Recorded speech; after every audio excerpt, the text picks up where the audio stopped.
Welcome. In this video, I will tell you how many RAM slots ACER Spin 713 has.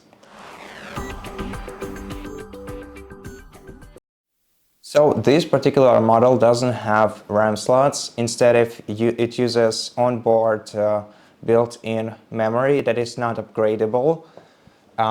So there is no answer to this question basically, since this laptop doesn't have any physical RAM slots. It doesn't use RAM sticks, and so we can check the amount of RAM memory in settings, but generally it's 80 gigabytes on I think all the versions of this laptop.